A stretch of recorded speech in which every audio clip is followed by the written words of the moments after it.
intend to give you a very fine program, so just settle back, relax, and enjoy the moment. Mic check. Good morning. Good morning. I ain't gonna wait for everybody. You watching live or you watching later?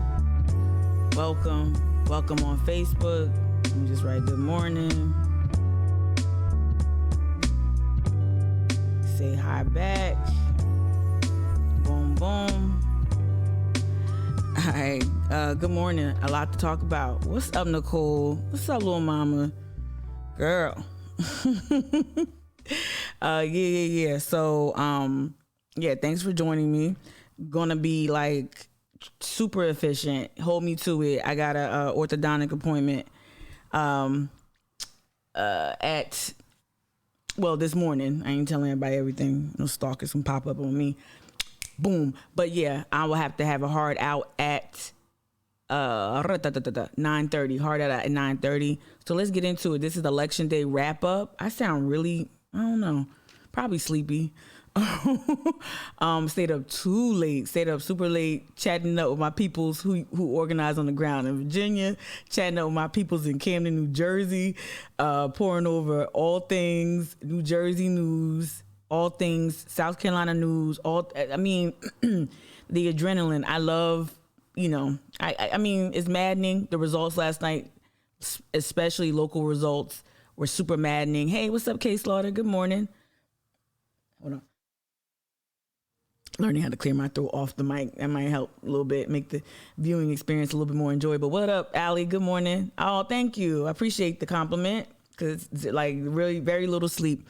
But really, I'm energized and also just overwhelmed by like so many changes. What's up, Megsy? Megsy, you a real one. You the real MVP.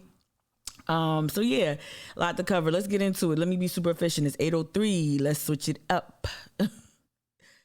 So we going to hop right into it. No library card this morning, but I do encourage you to please, you don't have to subscribe to the Post and Courier. You don't have to subscribe to the state newspaper. Both of those publications are available if you are a card-carrying library a library card carrier. If you belong especially to the Charleston County Library, let me get it right, you can access a myriad of periodicals, not just your local paper, but you can get so many different magazines, newspapers. You don't have to pay subscription. You don't have to be locked behind a paywall per se. And so I encourage you to please use your library card to access any periodical that you read regularly. That being said, we're going to be efficient today because we ain't got time. Hey, El Cool J, good to see you. Good to see you this morning. They didn't call it NJ yet. They didn't call New Jersey yet. That's the thing. It's real close. It's 46.9. We're going to get into it. Let's stay local for a second. Literally just woke up, did not open up the papers. I saw shit last night, saw these electronic versions or these electronic, not electronic, but these digital editions of the paper last night, and they kept circulating. So they showed Stephen Bowden's win.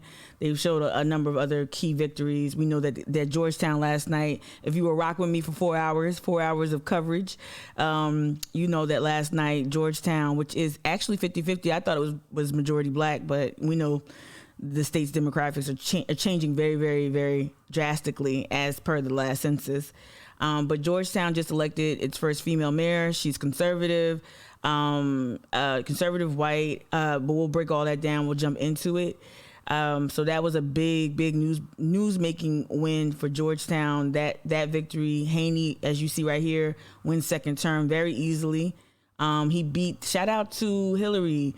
He beat anti-masker, what's her name? Miss Landing, Kathy Landing. So here's some of the key wins here. Myrtle Beach Mayor Brenda Bethune wins re-election as incumbents maintain control. So in the PD, you have some things stay the same. Here you go right here. Georgetown Republicans gain control of the city council for the first time in the city's history. Again, that's a testament to the changing demographics in Georgetown and throughout the state. Good morning, D. It's good to see you. Yeah, Stephen over here. We know Stephen won handily as well, which is great to see. Here we have Philip Pounds takes the lead in Isle of Palms mayor race, but votes must be reviewed. We know that there was one contender, Joshua Hooser, who was MAGA down to the socks, with a nice quilted vest on and hot ass fall ass Charleston, but he was summarily dismissed. He didn't even. Did you even show up, Joshua? You just showed up with the aviators and the MAGA hat, and you thought that was it, like Harry, right? No, you actually got to work. And I would say this: it looks like, from what I've read, the woman that won the Georgetown race looked like she was putting in work. She mentioned retail politics. We saw this in Virginia. When you knock on them doors and you connect with folks about issues, it works every time. It's not a partisan trick. It's a trick that both parties need to use, and use more often. You can't let the pandemic be an excuse why you don't reach out and touch your potential constituency. It's no excuse. You got to get out there. That's where Jamie Harrison also flubbed. He raked in all the money from your donors. I expect you, Jamie Harris, going back to his race for Senate against Lindsey Graham. I expect Jamie to rake in millions and millions of dollars. You're a lobbyist. I expect that 100%, right? But you got to reach out and touch people. And we saw how he got mollywopped by Lindsey Graham. All the polls and all the money don't mean a thing. Dollars don't vote. You got to get out there and work and earn every single vote. And I would guess that what's her name? Is it let me click on it. Forgot her name that quick. I would say from what I read in the coverage, another Carol, J-Ro, I feel like she definitely spoke to how many doors she knocked on. Jerome Rice elected as Spartanburg's next mayor. Didn't follow that race at all. 2 to 3 open Moncks Corner Town council seats filled. Recount to come for the last. Let's open up the state newspaper real quick. And then we're going to hop into some video. And we're going to hop into some progressive stuff. Good morning, Jay. What's up, Justin? This Justin. Yeah.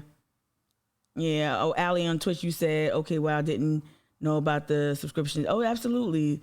The library, just to wrap up that point, the library is the most subversive institution we still have left, right? So this was interesting. I saw, first of all, some folks need to get it together. There was a lot of people running in this race for mayor of Columbia. And so the vote got split up a lot, but it was interesting. Rickman finished first, right, in mayoral voting, but faces Tamika Isaac Devine in a runoff. So there's still hope for Tamika Isaac Devine. She had a really good second place showing, but what you saw was, as it started to break away, you started to say, what up? Good morning, Brianne. You started to see, like where that so many people running damaged her. Had it been just, I would say, had it been just her, just two candidates, I think she would have gave old boy a run for his money. But we also saw divided. So you saw the current mayor of Columbia endorse one of her opponents, not him, not Rickman. I believe it was the Sam dude. But we saw that Tamika Isaac Devine did secure an endorsement from Jim Clyburn. So that probably helped her stay relevant and stay competitive in this race right here. Okay, so that's one race. What I want to do is take a look at the front pages of both papers, and then I'll flip back to, we're gonna go to the video clips, news clips of the other races. Come on, give me e-edition. Here we go. Let's take a look there, and then we're also gonna look at the e-edition here. Yeah, please use your library card. Library, get your taxes done at the library. You can record podcasts at the library. I mean, it's just it's an awesome resource. So of course, I'm a Mets fan. I ain't gonna sit up here and I'm literally not gonna talk about Braves. If y'all love it, have at it. It's interesting what they did with the headline. That's interesting. I've never seen Post and Courier do that to is it the masthead? I've never seen them do that. You can't even really read it.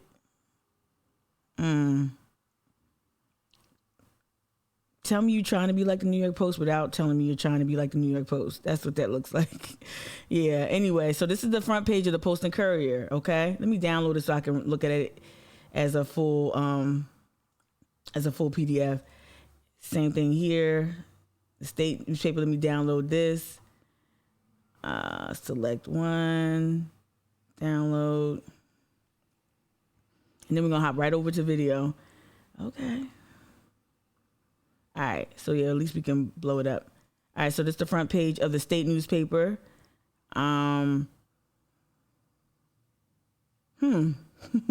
Wait, is this today's paper? It is. That's interesting. Okay. Good job, state. Okay. Mount Pleasant reelects mayor. 2 Charleston incumbents lose. That's interesting. They led with Mayor Haney in Mount Pleasant, but they know their readership. They know their readership. Then in the middle, you have the ultra important oyster. Good morning. Thank you so much, Nicole. I appreciate it. Hey, Nicole does a lot to support this channel, to support this content. One of the reasons why I took a break, y'all, was honestly to recalibrate with friends and family and to figure out how to make this sustainable. And I want to say there's so many people, and y'all can see next, if you're watching on Twitch, good morning, Facebook folks. But if you're watching on Twitch, you can see next to the left of each person's name, you can see how they've engaged with this content here and their status. And I want to say shout out to all of y'all who've always given so much of your time and of your resources. And like Nicole and Kia and all y'all, so many to name, y'all really held it down. But I hope that also, what you see Nicole do, also encourages you to give. I know times ain't easy for everyone, but I really would appreciate it if you support the content here. You can support it here by subbing to this channel, gifting a sub to someone else, a follower preferably, or you can join the Patreon family, support there. Even $1 a month is dope. If 100 people gave $1 a month, that'd be really great, right? But also you can Venmo and Cash App me. All that information is always in the show notes of my podcast or of the YouTube channel. Just wanted to get that out there. Thank you so much, Nicole. You always hold it down. And hopefully when people see you give, it encourages them to invest in this content. And I really appreciate it. Cause it's just a lot goes into this sometimes. All right. So of course the Post and Courier, right in smack dab in the middle of the paper, feature tourism. Now I ain't gonna lie. Oysters and all that, the sea temperature, that's important. But I don't understand. You could argue that I don't know. I just hunger for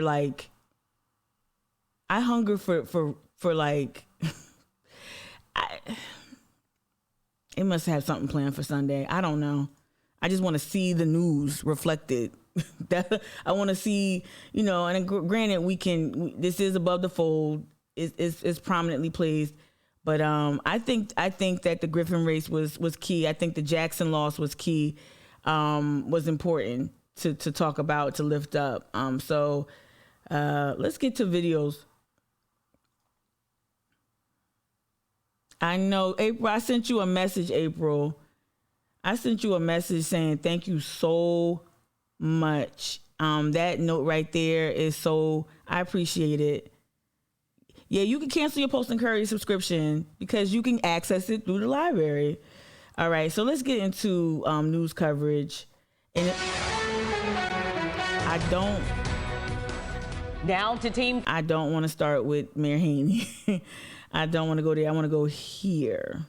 In Charleston, it appears there will be at least 2 new city council members Facebook. after these results are finalized. News 2's Jordan Siopa has been following the races and joins us live in studio with an update. Jordan. Brendan, let's start in District 10, where we now know that Stephen Bowden will be representing West Ashley. He's taken more than 60% of the vote over incumbent Harry Griffin. Griffin conceded the race on Facebook about 30 minutes after polls closed. He thanked the district for giving him the greatest honor of his young life and congratulated Stephen Bowden. Now, I caught up with Bowden after the race was called, and he says his focus now is on helping with flooding and traffic. I feel incredible. The voters of District 10 spoke loud and clear that they were ready for a new direction. The first priority is definitely zoning reform. We've got to get a handle on our growth out here. That's what I heard loud and clear going to over 3,500 doors during the campaign. And so that's what I really want to dive into the details on. In Charleston, it appears there will be at least... Okay, sorry, replayed. I wanted to go back to that number. And good morning, Rainique. If you're watching on Facebook, good morning, Miss Sabrina. How you doing? So I want to get to this number right here. Vote over incumbent. That's a ass whipping. That's phenomenal. This is a testament to sweat equity and knocking on those doors. So shout out to Stephen. You won. It's great. All right. So my audience, boom, my audience. Now, what do we do to help? Like, and I mean this with I want to say this with loving accountability. How do we start thinking? I'll give us a day. I'll give us a day. Right? Then we need to start thinking critically about how do we help Stephen be a better candidate? How do we help him stay informed? How do we help him? How do we show him some of the priorities, specifically folks who live in District 10, right? How do we help him remain a strong candidate on city council? And a lot of that, what that means is holding him accountable. So we need to make that shift, right? I think one thing I do want to maybe impart to people who follow this page, this content, this live stream, is that yes, I'm hard on candidates. I wanted the best out of Carol Jackson. I wanted them to show up for us, right, in substantive ways, and not just with moral support and text messages and kind thoughts and prayers, but how do you show up, right? How do you show up and demonstrate courage while in leadership, right? So let's think about what that looks like. What does loving accountability look like? And I mean that like in terms of when we talk about politics, we can't move without a spirit of love. Like, I love this city. I love this country. I love my neighbors. I love the neighbors who I don't agree with, right? Who don't hold cogent political points of views. How do we incorporate some of that philosophically? How do we incorporate some of that loving accountability when we hold our elected officials accountable? That's something I definitely want to impart to many of us today. Let's think about what that looks like, right? We do have to back away from some of the vitriol. We do. I ain't gonna lie. Some people make it tough. Now I'm not gonna lie. I always use a cayenne or pepper, and I talk about this being spicy talk. And y'all last night y'all talked about my unfiltered approach. That's gonna continue, right? Especially for like that knucklehead at the barrel. We're gonna get to that shit. That knucklehead at the barrel. We're gonna get to that, right? It's all about growing political power, but doing it responsibly and doing it from a place of care. And so how do we kind of elevate discourse around our electeds, around our election cycles? How do we do that, right? Let's go to Georgetown so we can get this coverage. Again, history was made, can't deny it. I see y'all in the chat. I got you. I'm going to read you in a second. Good morning. How you doing? Fernando. Good morning on Facebook. It's good to see you if you're still watching. Fernando, we got to get our coverage going. We got to get it. This just in. And it need to be. I always say I don't want to replicate legacy media, but it need to be me and Fernando need our own desk. Low country democracy now. Broadcast live, right from Charleston. Me and Fernando could hold it down. Okay. The first woman has been named as mayor of the city of Georgetown. This unprecedented. I don't really feel that feminist feeling from this. Let me just be abundantly clear. Just like I'm not that tribal when it comes to just that black person's running for office. I'm black, so let's go. No, same thing with women, especially white women down here. We can't escape that. We can't ignore that politic. Right. And I haven't been following this race at all. So I don't know if anti-masking, anti-vaxxing, CRT, I don't know if any of that popped up in this race. I don't know why it would, but we know why it would. But I don't know if anything. Y'all have been really helpful in showing me how these people act leading up to their election or leading up to election night. I don't know her politics and I don't feel a sense of solidarity. I'm watching, waiting and seeing. But it looked like she ran a serious campaign. Race for Georgetown. Carol Giroux beat incumbent Brendan Barber by 53.5% of the vote compared to Barbara's 42.8%. This is a big flip for Georgetown, as the Democrat Barber had been mayor since 2018 and had served in Georgetown city government for more than 20 years. News 2's Raymond Owens has the latest from Georgetown. It is an historic night here in Georgetown. For the first time, a woman will be leading the town as mayor, and the Republicans will have a majority on council.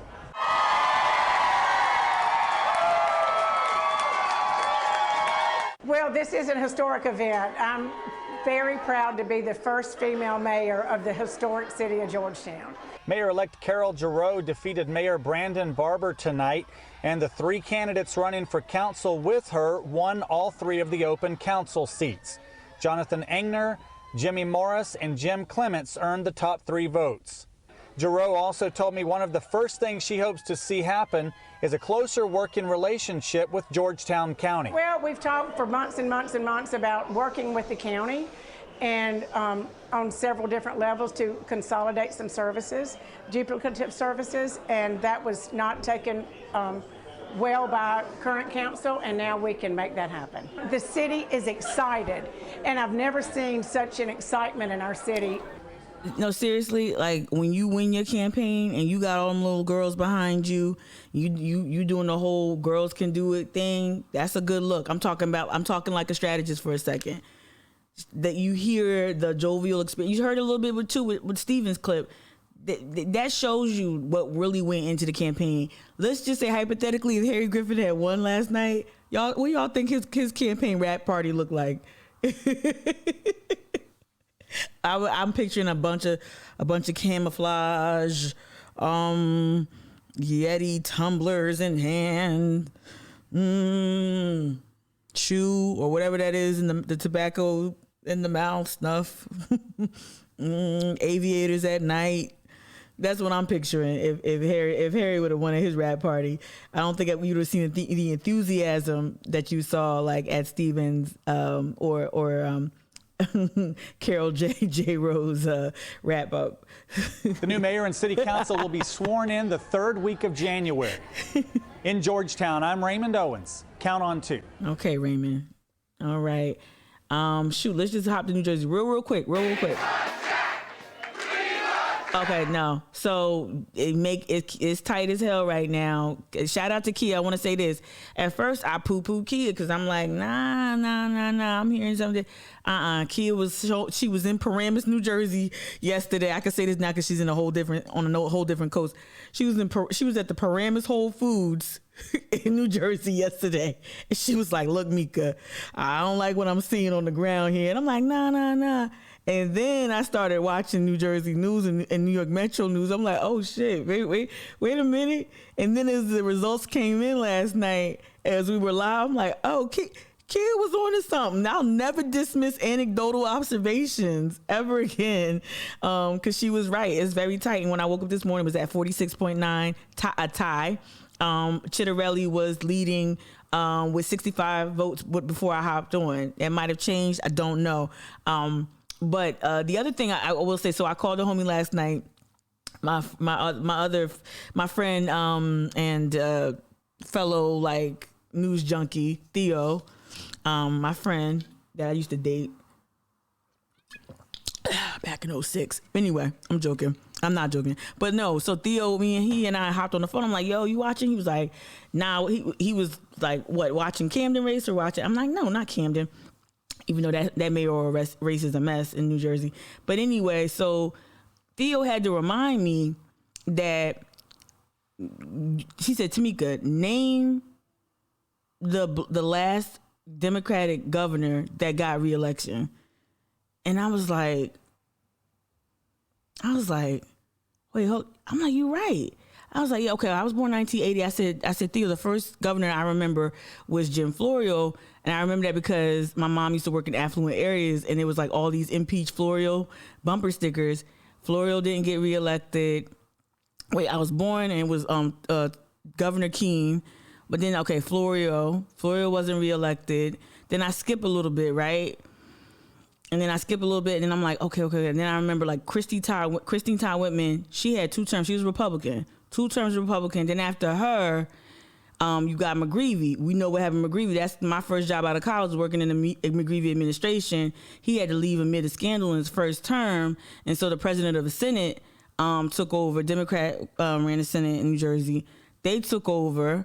All right, so and then Corzine got elected, who was Democrat, but then he was a mess. He was just a wealthy man. He was dating the head of one of the biggest teachers unions in New Jersey.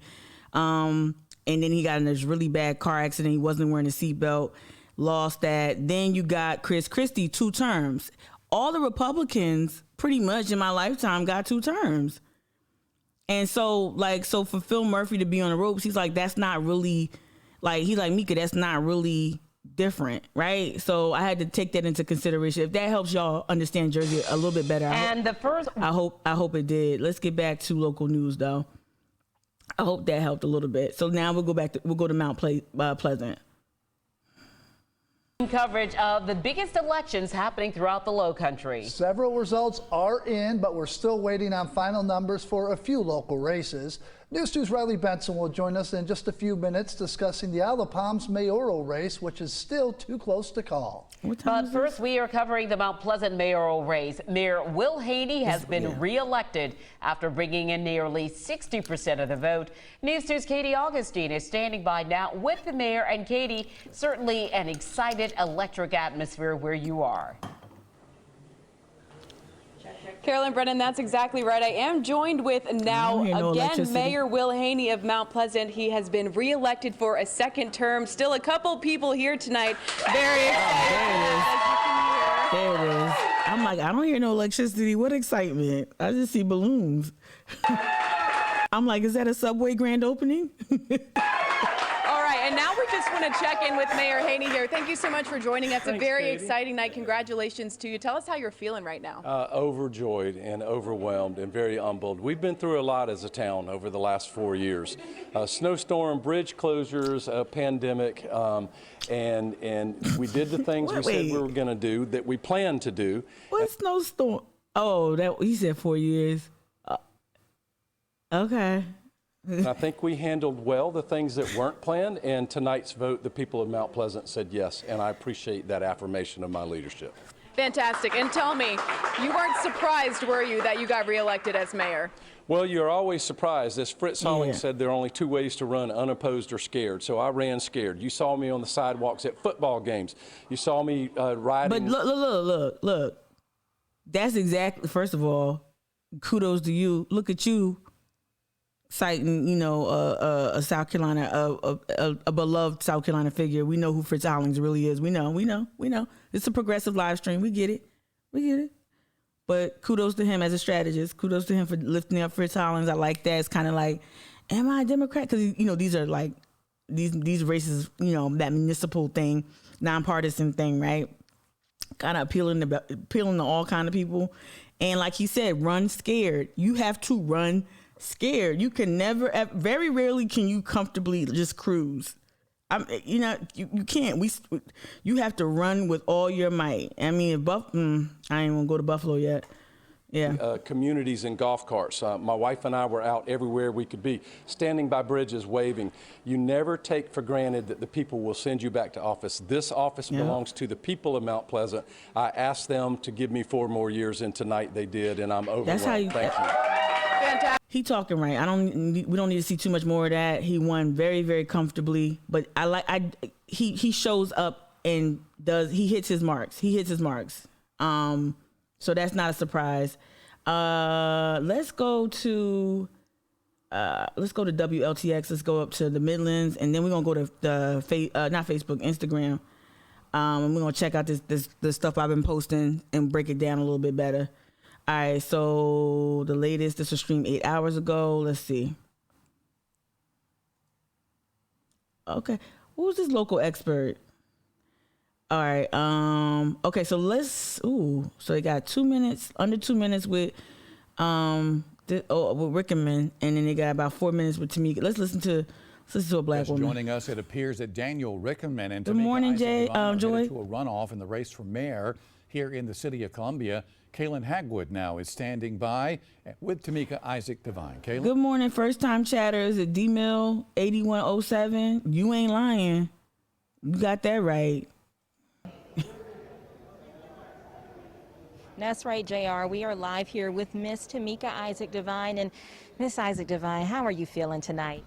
You know, I'm feeling grateful. I'm feeling very grateful that the citizens of Columbia have really looked at our vision of a more inclusive and equitable city and found me worthy to go into a runoff for leader of this city.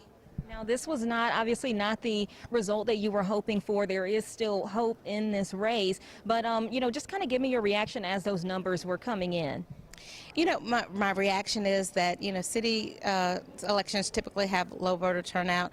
I thought we would get a higher turnout this time. We were about the same. So, you know, I kind of understand that. But I think that we certainly have 2 weeks to continue to connect with voters. And certainly I will be spending every single waking moment connecting with voters who did not support us and help them, you know, look at what we have to offer. And hopefully they will see that with our proven leadership, experience, and opportunity to bring real solutions to the city of Columbia, that we are the right person to continue to move the city forward as the next mayor. Now, there was some conversation that the vote, you know, in part, there may have been a disadvantage because the vote was split in 3 ways. Talk to me about that. How do you feel about that? Yeah, I mean, you know, with 4 people in the race, the possibility of a runoff, we always knew that was more likely than not, and so we were trying our best, of course. I'm telling you, there got to be some calls sometimes. Somebody got to stand the fuck down. This is the thing, and I know these are municipal elections and they're nonpartisan, but like, goddamn, like usually like the party would get together like, yo, you got to sit the fuck down, right? So you saw the crowded presidential primary, right, or leading up to the 2020 election. You saw Buttigieg was running, Warren was running, Bernie was running, stupid ass, what's his name, Tom, whatever, blah, blah, blah. He was running. Just a bunch of crazy stuff was happening, right? And then what happened after Joe Biden won South Carolina? What the fuck happened? Obama got on that phone. All the party bosses, you know, the Beltway started calling like, y'all got to sit the fuck down. This Joe's race. You got to sit down and then you got to endorse Joe. That's essentially what happened, right? That's just like a very, very sloppy, quick synopsis of what happened, like why everybody fell out at the same time, right?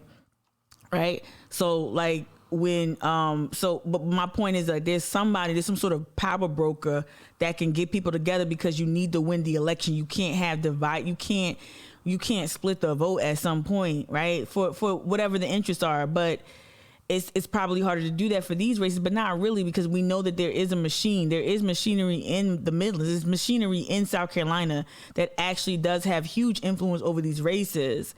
And it really should have been someone stood the fuck down to make it a more competitive race for one of these stronger candidates. And I got some commentary on what I think happened, but I actually need to do a little bit more research, because I don't want to get in over my head on some of my analysis. Connect and get our voters out, and so yes, there was a split of the vote, but you know, I think we have 4 great candidates. I mean, we have 4 people who had different visions, and so I think the voters certainly had great choices to choose from. But hopefully now that it is down to myself and Councilman Rickman, who is a good friend, and I have a lot of respect for him. I just think that we bring different things to the table, and I think when you look at our track records and our experience, you'll see that I have the experience of bringing real solutions to the table, and also bring about a more inclusive support. And so I think as we continue to go with the 2 of us, hopefully voters will see that, and I'm hoping that we'll be victorious in 2 weeks. Have you spoken to Councilman Rickman? I have not. Okay, so let's go to Rickman real quick. Let's go to Rickman. That's a 4-minute clip. In the interest of time, y'all know I got a hard out. Eleanor Tabone, who's covered. Got a hard out at 9:30. So let's go. Daniel Rickman. Good evening. Good morning, Facebook. If you did, say good morning. Yes, JR, we are down here at Main Course in downtown Columbia. Oh, that's my girl with the voice. Yeah, now I got who that is. You said it's looking to be a runoff, but regardless, it was a big celebration here with supporters showing their support for Rickman. There looked to be about 70 to 100 people here. There was a band, a lot of celebrations. We did get a chance to speak to Rickman, who says he's proud of what he's achieved, but he says there's much to do in the next 2 weeks. while his supporters who came out, we spoke to them as well, and some of them say they support Rickerman because of his business mindset. Take a listen. I'm overwhelmed at the support that has come out today, excited about the numbers. Wish we could have got to 50%, but we're going to get up tomorrow morning and keep going. Thank you. They kill me with this business stuff. Like, I don't understand. I understand you want the elected official, you want them to be a competent executive, essentially. But this thing we do with people who are either have amassed wealth or just credentialed people, lawyers, specifically lawyers. I don't know Rickerman's background. Lawyers and businessmen, we give them like this credibility that they haven't earned, just because they just might be good at making deals, right? And if you're someone that has a critical view of capitalism, that's just not the currency for voters like myself. I don't care if you did great with several restaurants in the Low Country. I don't care. I really need to know about there's some other details. There are some other issues that are important to me. And not to like, I don't know Daniel Rickerman like that, so I'm not attacking him, but it's this thing you keep hearing all night. You keep hearing this, not just in this state, but in other races and other areas. Businessman. I mean, that's how Trump ran. And first of all, if you thought Trump was a good businessman, he's a good scammer. He's the best one of the best scammers of all time. He is not a good businessman. You couldn't make a casino work in Atlantic City. So bring in Benedict. I'm not, 4 times bankrupt, and he still was able to claim the mantle of good businessman. Get out of here. College professor Dr. Leon Jeter. He's our political expert tonight. Where this at in the Low Country? Can we get a political expert of color from CFC to break down some of these races the night of the next day? Can we get an academic in here? Professor, thank you for staying. If y'all know, good, thank you. Shout out for the sub. Thank you. Yaya Speaks. Oh, it was a Prime sub. Thank you. Appreciate with the Amazon sub. Great. Yeah, I mean, y'all keep me honest. Did we see that on WCIV News 4? Did we see it on WCBD? Live 5, I haven't even gotten to Live 5 yet. You know, what were there any academics brought in? Sticking around and being with us tonight. Thank you very much. Let's talk about the runoff now, because it looks like Daniel Rickerman, Tamika Isaac Devine headed to a runoff in 2 weeks. Who's got the advantage here? Well, I would say they're pretty much neck and neck. I think they both had a good fight to date, and I think tomorrow morning the real work began.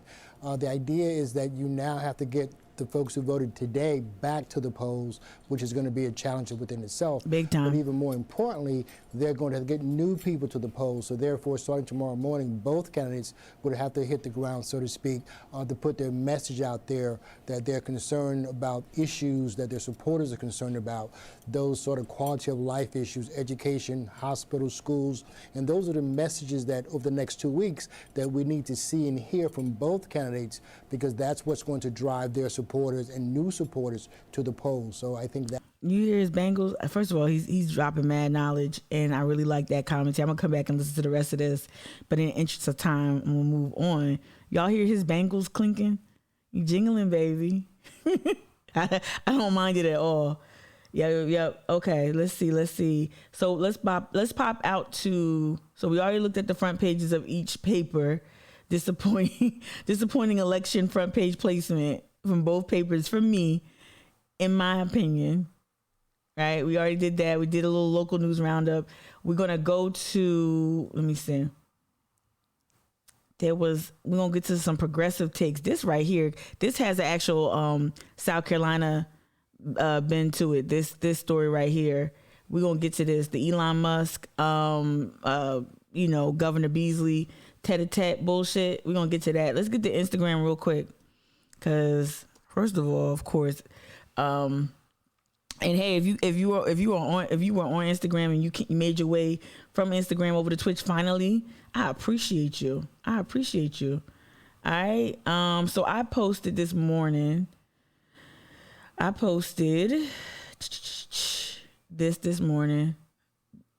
Don't I look like a white skater guy right here? That's my inner gunner. Where's Joni at? My inner gunner. Look like I ride skateboards. So yeah, I posted this morning, and so what I was trying to do was, there were a couple of tweets that stood out for different reasons. I don't even provide that much context, but somebody, I think somebody here, shout out to the new follower, I appreciate you. Somebody here did either like, who's this? I don't know who this is. Y'all might know them. Mark Rodriguez. I see the sickle. I see the rose. Yeah. I think they had some thoughts, which is not bad thoughts or anything. Not even anything I necessarily agree with. It was just like, yeah. Anyway, so I posted a series of tweets this morning that stood out to me for whatever reason. Some things I agree with, some things I was like, interesting, right? Good morning, Kia. We were talking about you, Kia. All right, tell me if you ready to be a correspondent this morning. Let me know. You like, no, bitch. All right, so yeah, there's a couple tweets. I think about 9. Let me read the comment from. I'll read the comment from Mark over here after I do the slideshow.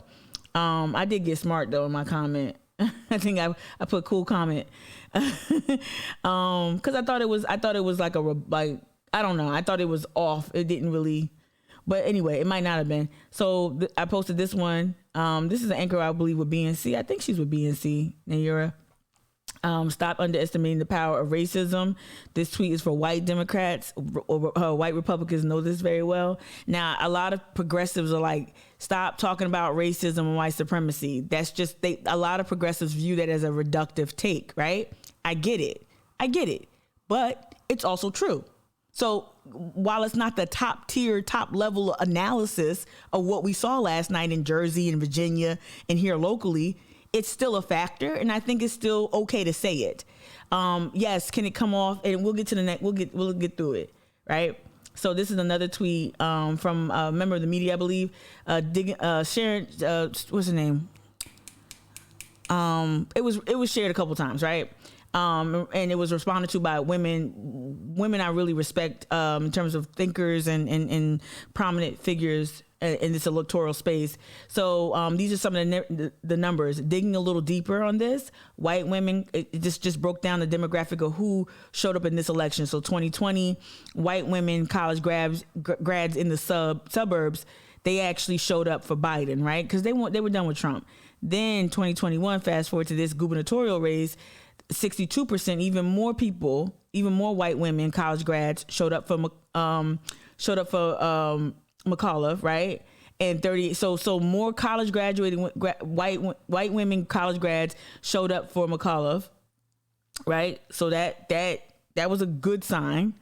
But then non-college educated white women, they tend to go Trumpy, and they went extra Trumpy. So look how hard they went for Youngkin, right? So that was I thought that was a good breakdown, just to kind of just like to help contextualize what the hell we just saw, right?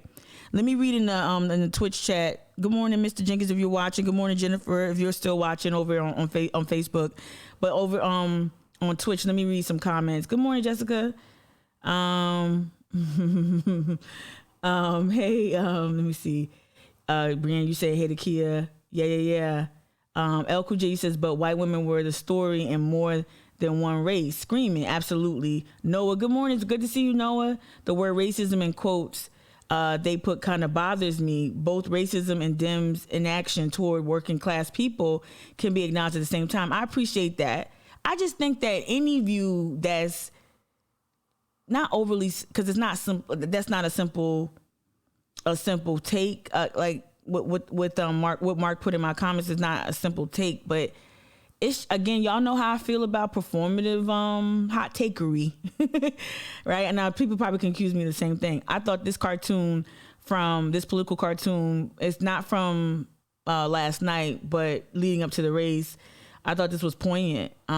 This is like just imagine the whole little Ruby Bridges image, right? And you see right here, you see Youngkin tripping her, the campaign's final stretch. I thought that was just a powerful image.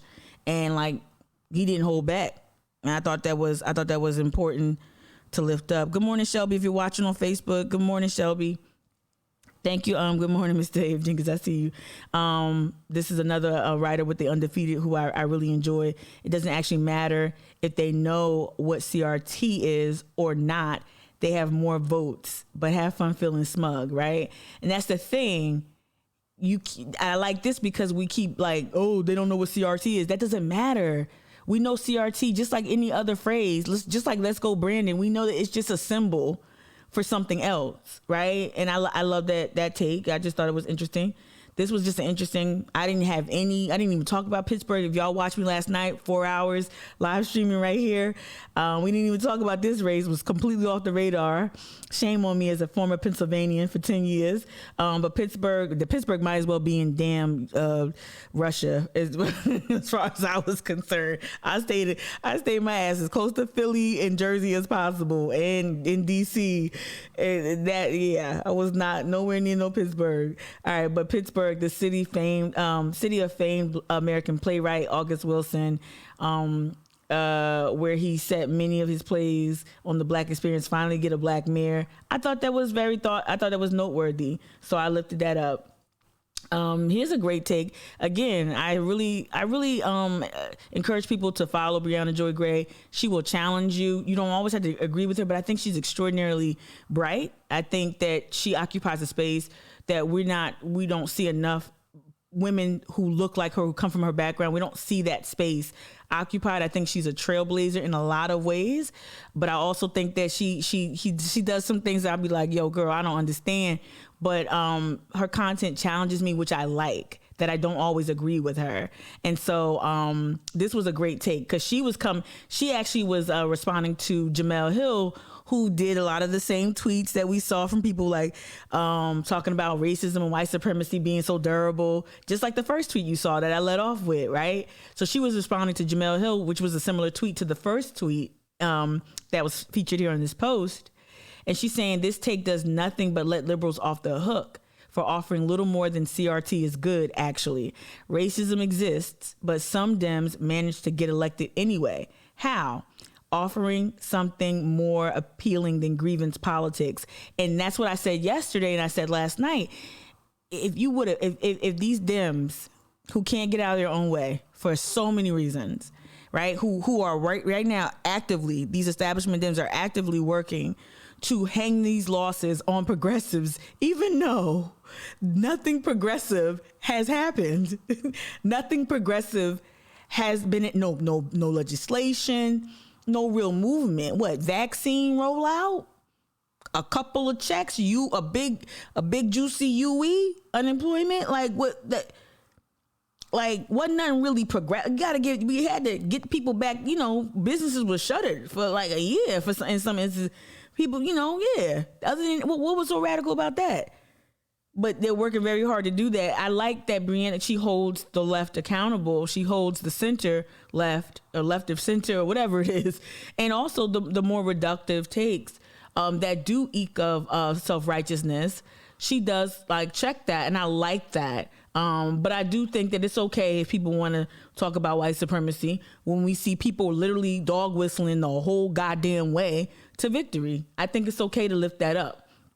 I don't think you need to quote tweet somebody and Adam for saying something so benign, but I get that why she did it, and what she said I agree with. This was a tweet that she actually retweeted earlier from Kyle Bibby. This is actually very easy. Stop running Democrats from the past. Amen. Set the narrative / terrain of the campaign instead of letting your opposition define it. CRT, right? We talked about white supremacy whack-a-mole, especially here in Charleston. You can't afford to let white supremacists, Proud Boys, militia members, hardcore QAnon, Trump fans, we can't let them dictate your priorities. You can't always react to everything they do, every stunt they pull. Sometimes you just got to turn your back, right? You just got to okay, good for you, right? And you have to find your own narrative and double down and find your own lane and go there. So it's that's something I definitely agree with, right? So let me reread the second one again. Set the narrative / terrain of the campaign instead of letting your opposition define it. CRT. Boring actually isn't good. Amen. Amen. Oh, that's one thing my parents loved about Joe Biden. Oh, he was going to be the sensible grandpa that's going to just hold things together. That's not actually good. Youngkin, I mean, he was out there, even though he dog whistling and racist as hell, from what I gather, going to ban CRT that's not even in the classrooms, all that bullshit. He was out there looking fresh and clean. He was out there looking vivacious. He was out there looking agile and like bringing this new perspective. So like, yeah, like boring isn't good. Give me something. Remember I said this about Tim Scott. Tim Scott can hit the choreo, like he's mastered the basics of the choreography, but he don't give you no shoulder shimmy. He don't give you no body roll. He don't bring nothing to the choreography other than the actual steps. Just the mechanics, right? You gotta have, your candidates have to be able to improvise, right? They gotta be able to do a little extra two-step in there and still keep the count. And that's what some of these folks that ran these other races, they brought a little razzle dazzle to it. So boring is not good. And then finally, but should have been number one, pass legislation, win in power. Can I say it again? Pass legislation, win in power. Say it one more time. Pass legislation. If you would have goddamn gifted, you could have gifted some of these leaders a victory because they could have pointed to the scoreboard. I said this last night. They could have pointed to the scoreboard. They were like, yo, no. We expanded Medicaid. You got that. Moms, you need time off? We got you. Oh, grandpa, you need vision and dental coverage? We got you. But you couldn't point to none of that because we up here, we control 3 levels of power, and I'm just saying we for the purpose of this conversation. And yeah, we can't pass landmark legislation. I can't keep up with the chat. I appreciate y'all. But this is great. Y'all keep chatting. It really helps out, actually. You don't know how much it means to keep chatting. So keep chatting. No body roll. No body roll. Pass legislation when in power, right? Don't get a trifecta and then break promises. You promise free college and not just 2 years of community college. You promised that. Right? You promised better climate legislation. You promised that. You ran on that. Right? Just want to shout out to my girl, Lexi. If you haven't subscribed to the Mic'd Up podcast, which is a little different from this experience, head over to Spotify or Apple or Google or whatever and listen to the Mic'd Up podcast from the Charleston Activist Network, Mic'd Up with Mika. I interviewed Lexi a few weeks ago, but this is my girl right here, Alexandra Coburn. So when she tweeted this, I had to look at Bakari's tweet because she and I feel the same way about old boy. She said, it's a sad fucking day when I agree with Bakari. What did he say? He said this: the GOP ran a masterclass on race based on identity politics. I agree. Manchin and Sinema owe the state of Virginia an apology for thinking their shit don't stink and not governing. Yup. Yeah. Virginia, if Virginia Dems, get mad at them too right there. For real. All right. Manchin's stunt yesterday reinforced the above. Dems always put black issues on the back burner and got burnt. Boom. It's a sad day when and Lexi has her finger on the pulse in Virginia. So we had a little kiki last night about Virginia and folks losing their mind. So let's go over here to the comment from Mark. And again, not to make Mark feel bad or anything like that. When some people respond, I feel like sometimes they're getting smart with me, but he probably wasn't, or they probably weren't. All right, so it's interesting that the conclusion from this would be racism and not the fact that Democratic Party does nothing for poor work. This is what turned me off. So let me see if Mark, I don't know if Mark is black or a person of color. I guess this is Mark right here. I'm not trying to zone in on his family, y'all. I'm not trying to do that. But it's interesting when other people tell me how to respond to race. That's what I really take offense to. And I don't care I don't care about your proximity to blackness or people of color. Don't explain race to a black woman who's the daughter of Jim Crow refugees. I'm gonna offer you several folding chairs so you can take several seats. That's what I think that's what I responded to. But no, I'm gonna lift up race. Race is in everything, right? It's the sea, not the shark, right? It's the sea, not the shark. So we can talk about race as often as we need to talk about race, especially in a city like Charleston, in an area like Charleston that never confronts race, never confronts white supremacy, and never really invested in dismantling it.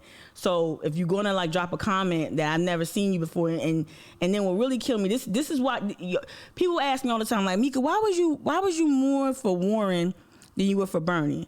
I already told you, like, the plan, like, y'all know my love language is a competent, well-organized, like, campaign and official, right?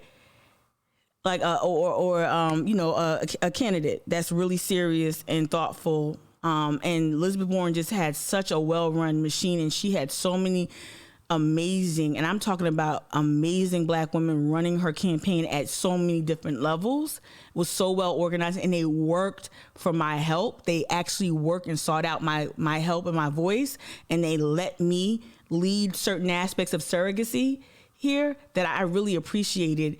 It was really thoughtful. I didn't get paid or anything like that, but it was like, okay, can you wrangle this surrogate? Can you da-da-da?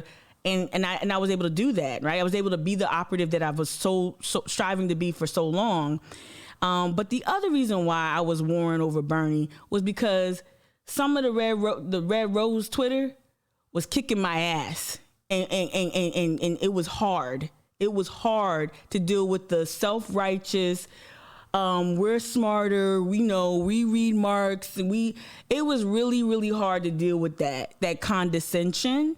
And every time, like, another candidate did something, they had something to say about the follower. Not keep it on the candidate, about the followers. And I'm like, I can't take this. And that shit came up again when I read this morning. I looked for the Red Rose and boom. I'm like, all right, here we go. But yeah, come to the Black Woman's page. And don't say you don't know, like how Catherine from Southern Charm tried to say she didn't know I was a Black woman, even though I had my name in my bio. I used black emojis when she was calling me a monkey. I used black colored emojis, unless she has an Android and it didn't compute, which she did not. This is a Black woman. I put my face on things so you know it's a Black woman. Don't come to me and mansplain like race to me. You know what I mean? Like, you know what I'm saying? Come with something else, right? Let me go to my stories real quick. What time is it? Oh, I got 30 minutes. Let me go to my stories real quick. So I got up. So last night I started posting, as y'all, some of y'all saw me post, I think, while I was on.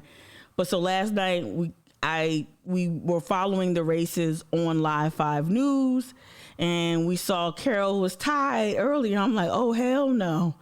Oh, hell no. What's going on? Right?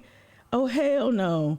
And so I posted this. Look at. Let me tell you, this weekend, 200 people in my watching. Days like today, 1,500. You gotta love it. Gotta love when they love you and they hate you. They pick you up and put you down. All right. So Carol Jackson was losing. I posted that. I posted it sideways so you could see the number, how she was like, whatever. Then I posted Jordan's Siapa's, declaring the win. Remember, I was 30 minutes late. This was when Emma Whalen with the Post and Courier, she went ahead and called it, right? She was where I got the definitive answer. So that's 46. So yeah, Carol Jackson got beat handily. Oh, that's the one race we didn't talk about. Oh yeah, go back to that. Did Carol even speak to anybody last night? Shout out to Steven. Steven reached out and he said, we'll talk soon. I forgot to reach out to Carol. I meant to text her, but it was kind of awkward. Shout out to Christian from the Holy City Center. He was keeping me up to date too.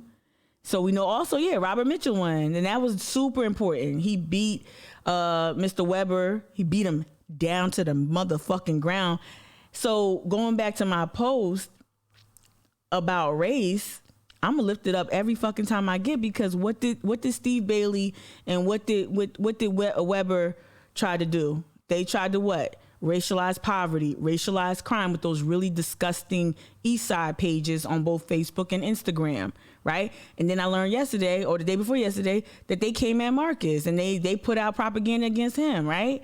So white supremacy, he tried to run on that. Harry Griffin tried to run on just MAGA sycophancy and white supremacy. It didn't work. That's why we lift it up in the Low Country. That's why we lift it up as often as possible.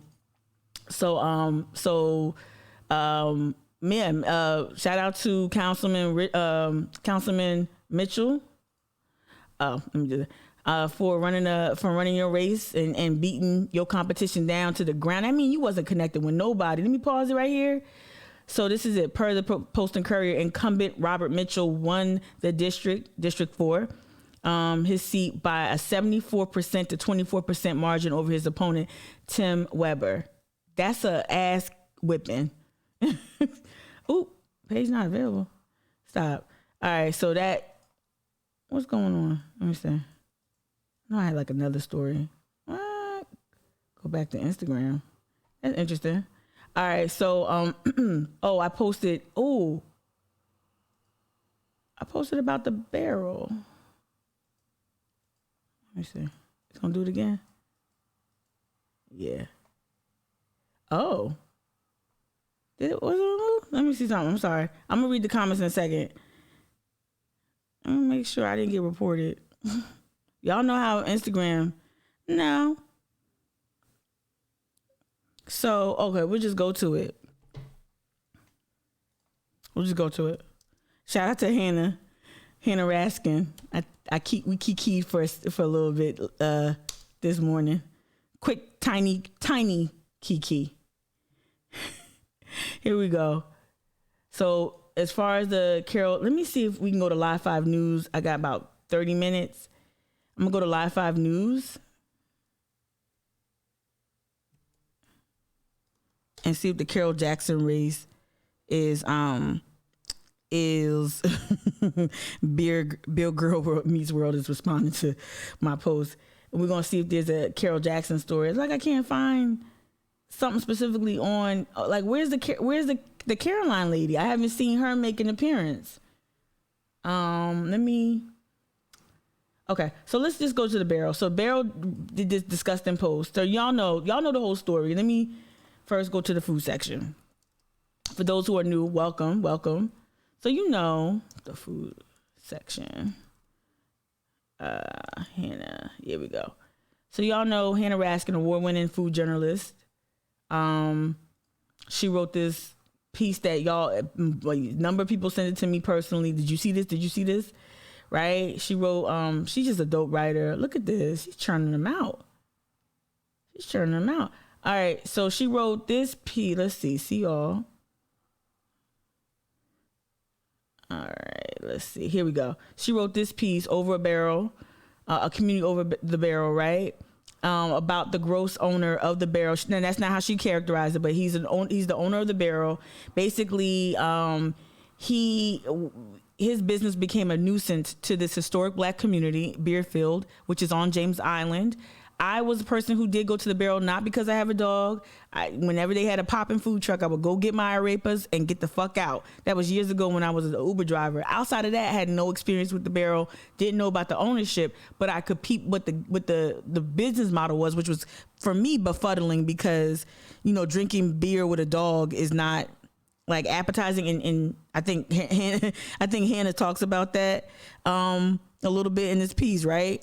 But more important than that, his business became a nuisance. And then as she investigated the situation, speaking with, first and foremost, 2 black residents, all right, like Mr. George Richardson here, he learned that the business was, the barrel, erected a deck, had outside entertainment, did all these things that were not permitted by the city,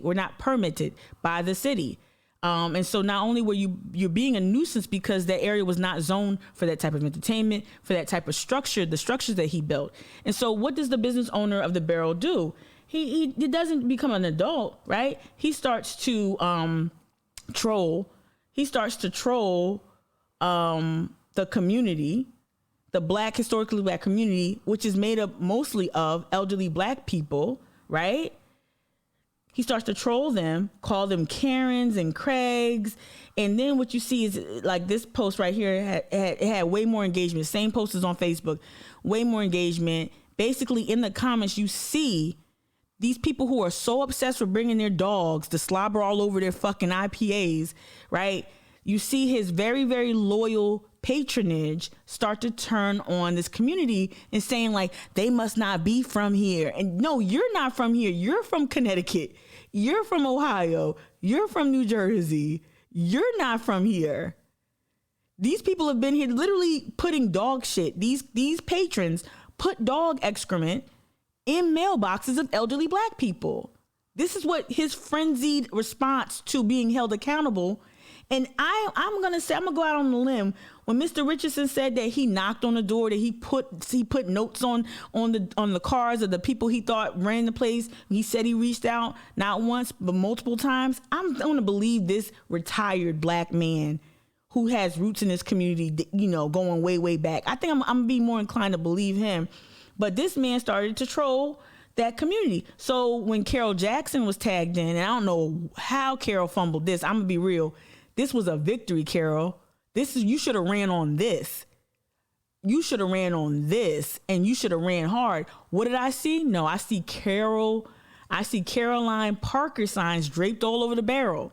So the barrel owner said, okay, Carol Jackson held me accountable. I want to be a dick. I want to be a child, an infant. I'm just going to support her opposition. So this is the post yesterday, right? Hard to believe. Let me read it just like a dickhead would read it. Hard to believe. It's been 3 months to the day since I temporarily, involuntarily, that's right, Hannah Raskin, temporarily, involuntarily closed the doors to the barrel. I'd venture to say that every day within those 3 months, I've had at least one person reach out to me and ask, how can they help? Right? So basically, Carol and Parker came because, you know, again, white supremacy is attractive to some people. Oh, hey, this is my dramatic reenactment of how Caroline approached old boy. Oh, hey, your place is so fetch. I mean, and so many people like it. I'm running for council, and I know those like annoying black people that have been here for like 100 years. I know. But I'm going to run and like promise everyone that we're going to reopen you. Do I have your vote? Yeah, bruh. Okay. That's how I picture that conversation went, right? The barrel's on James Island right before you get to Folly Beach, right? So like that's my dramatic reenactment of what went down. It's just really dismissive.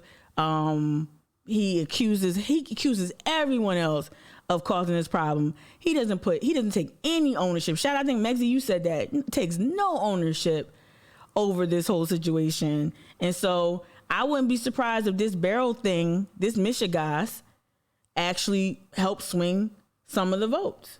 I wouldn't be surprised. Right?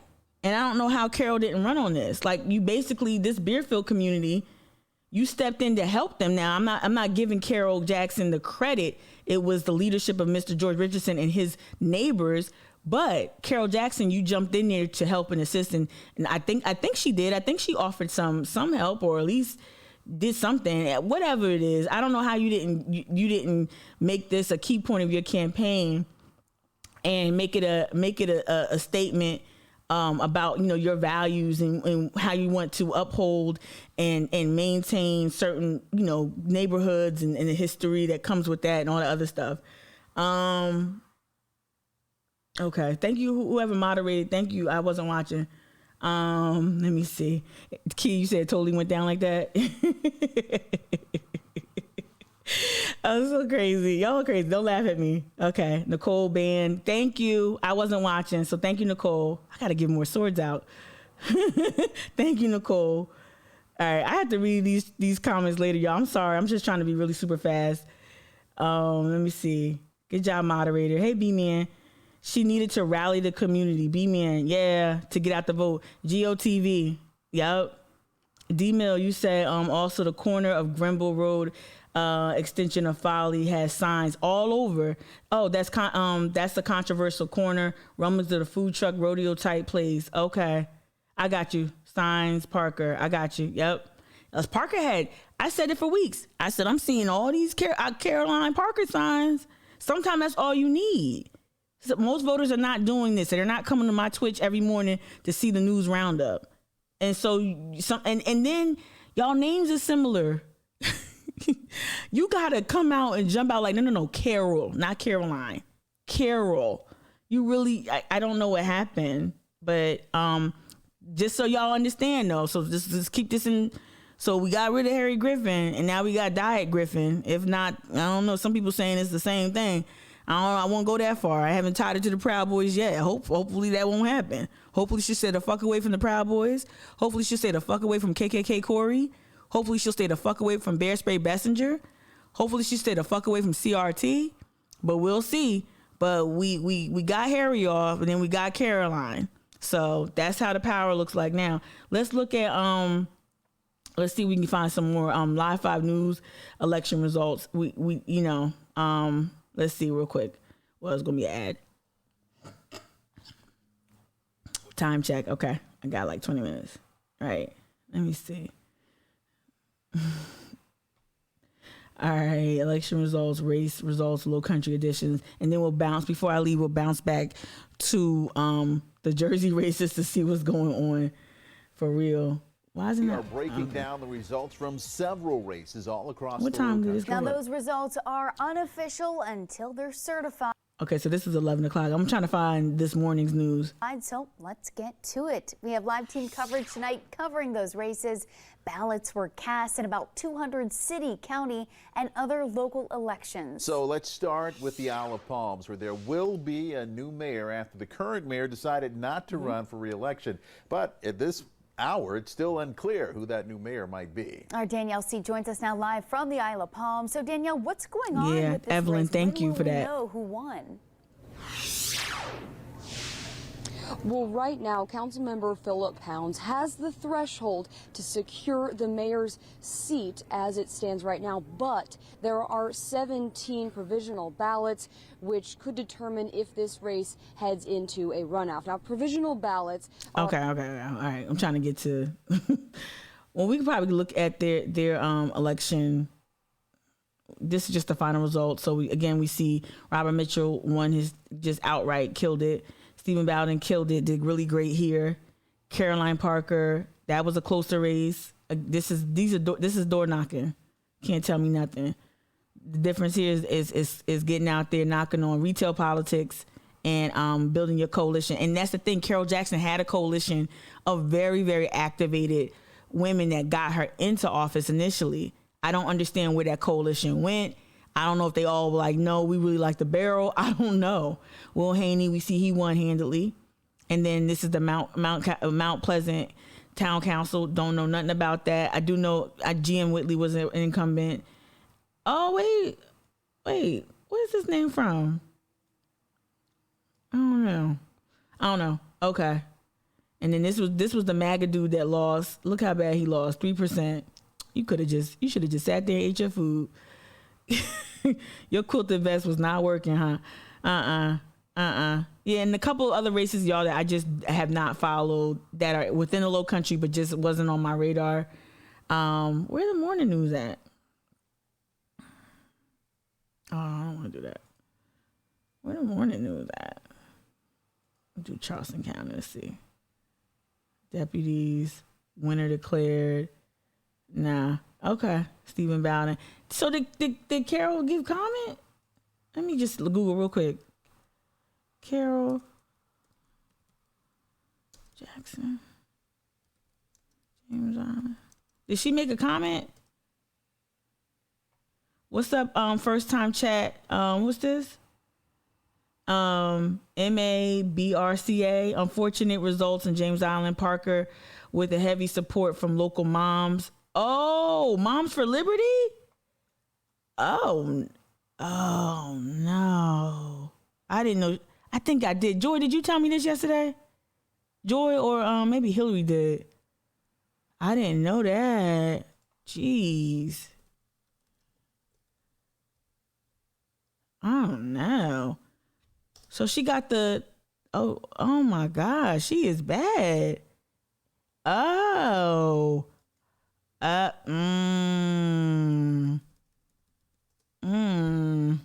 Sorry.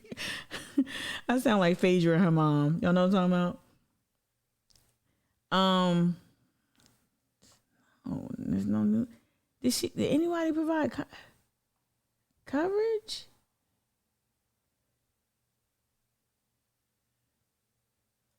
Okay, a city paper. Sam, shout out to Sam. And we're gonna hop over to something from like the Young Turks in a second. I think that's where I'm gonna dismount.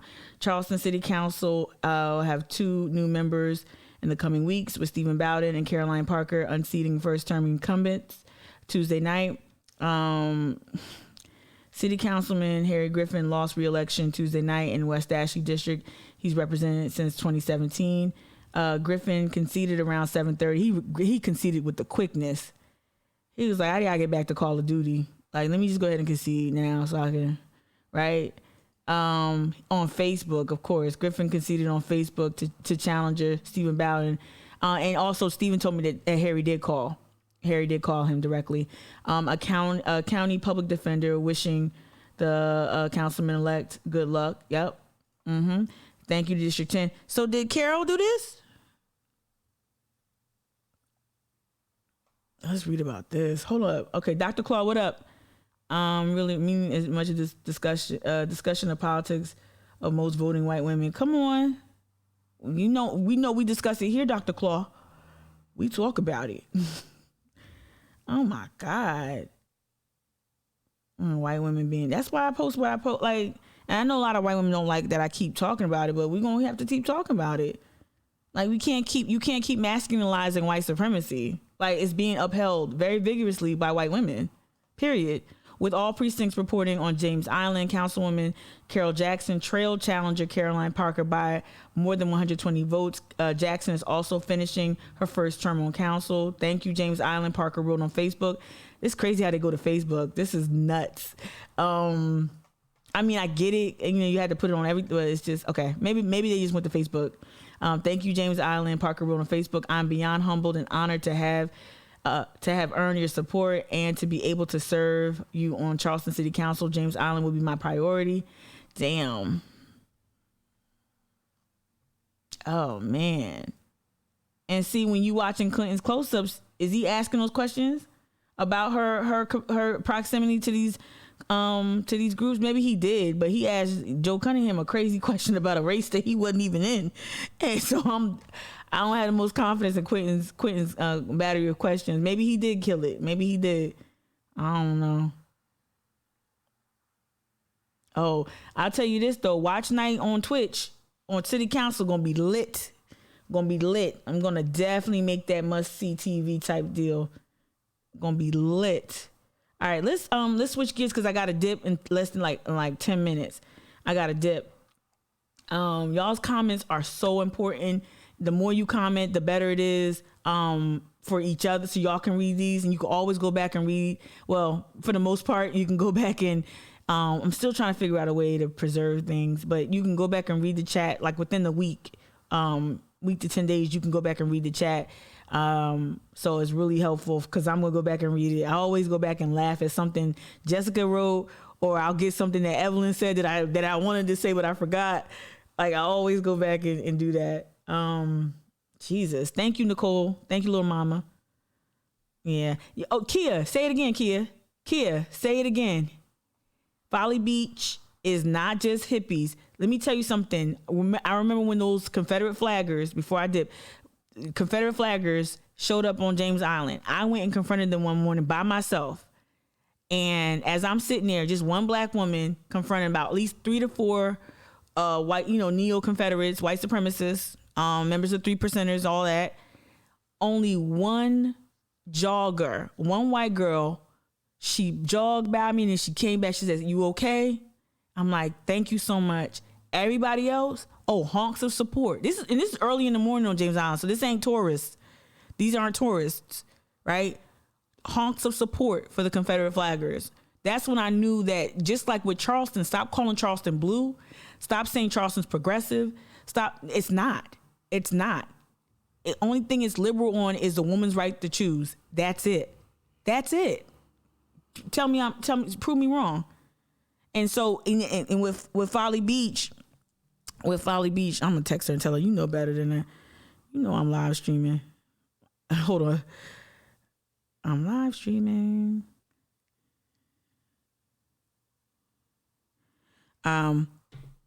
That's when I knew that Folly Beach wasn't just like place where like it's not California. It's not Berkeley County. It's not. I mean, it's not Berkeley, California. Excuse me. Right? James Island is known for the only place in the area. James Island known for the only place in the area with a Publix for years. Really? That tells you a lot. Like really early on. Yep. Mm-hmm. All right, so let's take a really weird, awkward turn to our former Governor Beasley. I think this is going to take Tesla stock. If the United Nations can show that $6 billion. So Beasley got into it with Elon Musk because, of course, Beasley thought, I really wanted to say, y'all, please, please go and find this whole clip because we're not going to be able to watch it this morning. But this shit is hilarious. And shout out to Paul Bowers because he put it on my radar with his tweet. Let's go to Paul Bowers and subscribe to Paul Bowers' his Substack.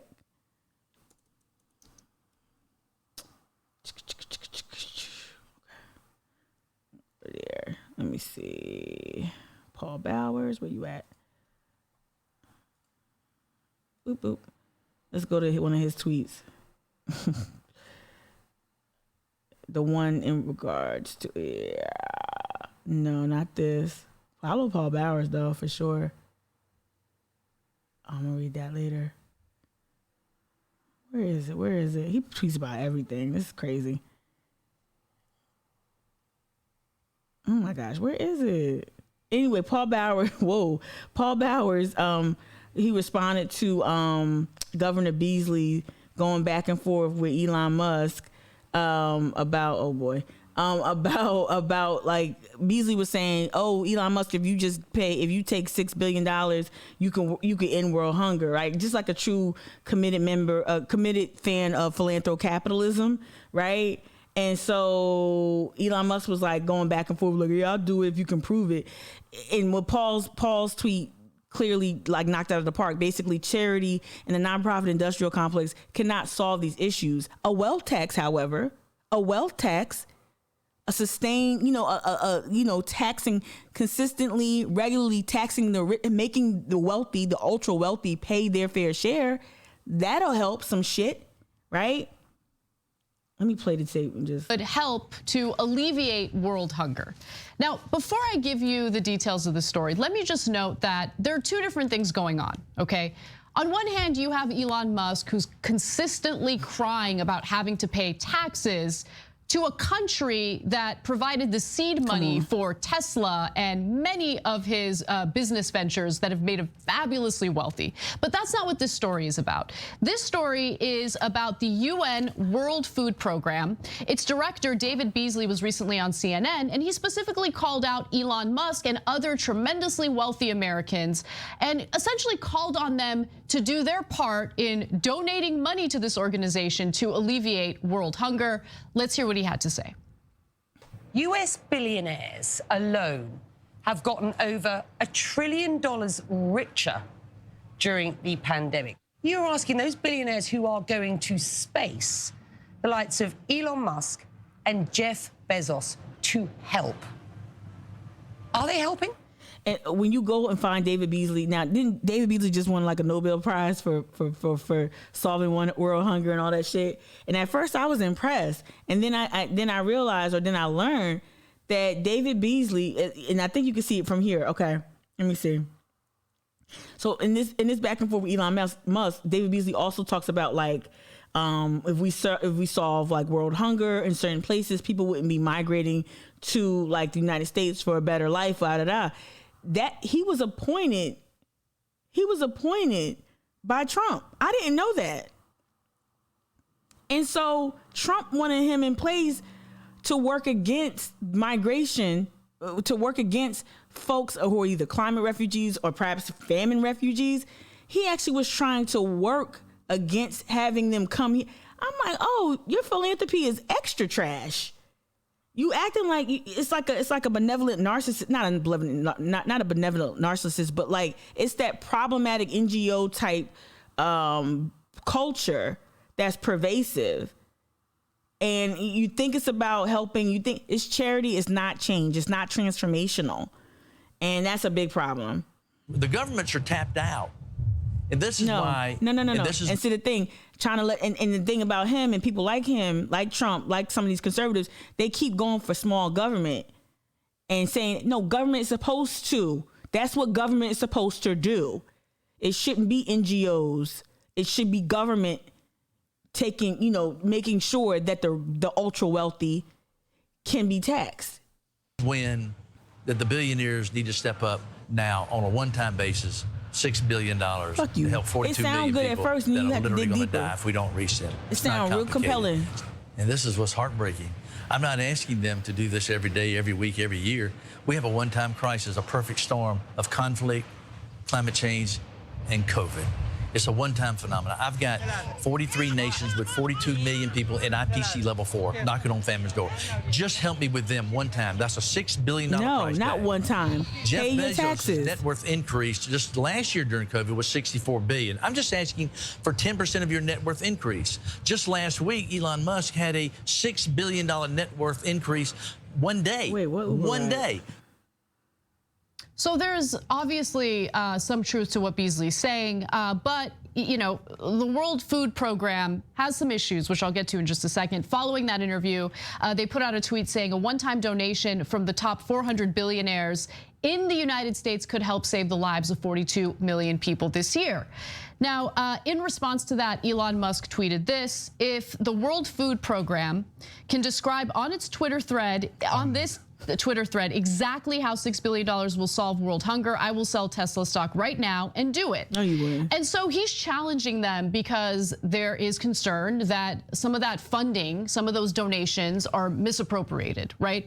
And there is some truth behind that. There are also some issues with Beasley, which I'll get to in just a second. Yeah. So for instance, in 2019, funding was a record $8 billion, of which the largest donors were the United States at $3.4 billion and Germany at $886.6 million.